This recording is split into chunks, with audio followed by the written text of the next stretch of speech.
its development over this period, what happened in the world is that the world's labor force basically doubled. Because before February 1990, before January 1990, half of the world's workforce do not participate in international trade. Their governments had intentionally isolated the economy from international trade. But with the opening of these three economies, the world labor force doubled. So what is the outcome of this doubling of the world's labor force? What that meant was that the workers of these three groups of countries had lower salaries than the United States because they were poorer, but now they could produce goods for sale to the rest of the world. So what happened was, we have got this flood of goods hitting the North American, Western European, and Japanese markets.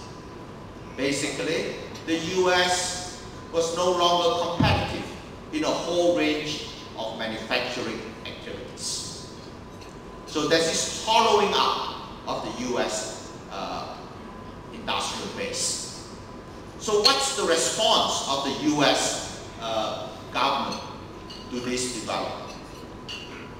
What it sees is that people are losing their jobs, and since people are losing their jobs, what we would try to do is to raise the amount of demand in the economy so that these people could find new jobs.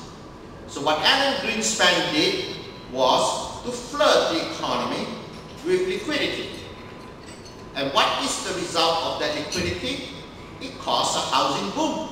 So all these blue-collar workers who lost their jobs in factories now could find jobs in construction industry. So, how, as we know, the housing boom was helped by the invention of new financial instruments, the subprime mortgages, and the securitization of mortgages. That was what it was. And all the new things like CDS, CDO. But the important thing was that this was not something that was sustainable. So the bubble burst. And when you ask yourself, what should have been the right response of the US government to the fact that its traditional industries had lost competition? The response the right response would have been, we can no longer produce labor-intensive goods. What we should do is to increase the production of knowledge-intensive goods. The real thing to do was not to have raised aggregate demand. The real thing to do was to have strengthened the supply side of the US economy. Basically, there should have been massive programs of retraining, and there should have been efforts to improve the social safety nets so that these people could be able to enjoy a minimal amount of standard of living while getting retraining. But the truth of the matter is that it's very hard to retrain someone who's over 40 years old. So what's the right policy to do? The only people who you could really retrain are the children of the 40-year-old, so that they can get an education that will make them that will allow them to be able to avoid the kind of jobs that their parents were doing. That would have been the right economic policies. Strengthening the human capital of the United States and accelerating research into new high-value added products like the pharmaceutical industries and also in the information industry. So it was structural adjustment that was needed. And the United States failed to do that.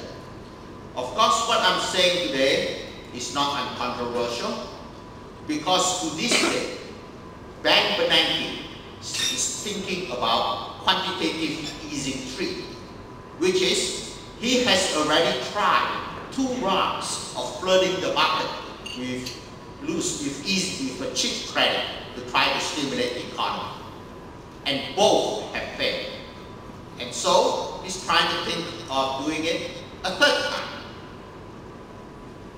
Well, when something doesn't work, it could either be because you didn't do enough of it, or it was the wrong medicine. I strongly think that it was the wrong medicine. Because if printing pieces of paper can solve economic problems, there would be no more economic problems in the world. And so it is and there can be no global recovery without an economic recovery in the US. But what I've just said is that the only way that the US could recover in a sustained manner is through structural adjustment. That is a process that takes time. In short, I do not expect to see a quick recovery in the US. Any quick recovery that is set in motion by even looser monetary policy will not be sustainable. Basically, you're trying to create the bubble of 2008 again. So the US, we are not going to see any quick action. What are the countries that are growing now? The country that we all know that is doing very well is China, growing at 9.6% a year. And what is China doing now? China is talking in a way that's exactly opposite to what Bank Bernanke is talking about. When Bank Bernanke talks about QE3, China is talking about raising its reserve requirement ratio, restricting the amount of borrowing that consumers could have to buy houses. And basically, if you look at the black market interest rate in Zhejiang, it has reached 35% a year. How much more can you? 1 year. And if you look at the Chinese economy,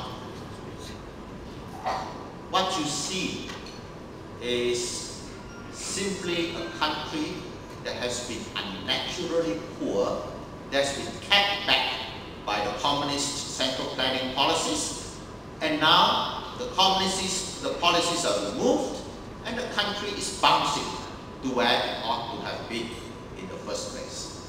And China knows where it wants to go because it looks at its neighbors and say, we can do exactly what South Korea, Taiwan, and Japan did, and we're going to do it cheaper and better.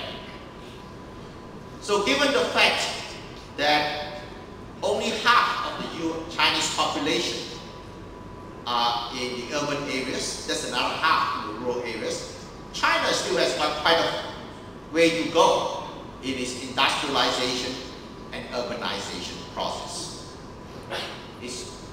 For example, even if exports were to slow down, China would still be able to maintain its growth because it will switch the engine of growth to urbanization, because half of the population are still in the rural areas, compared to only 13% in the United States.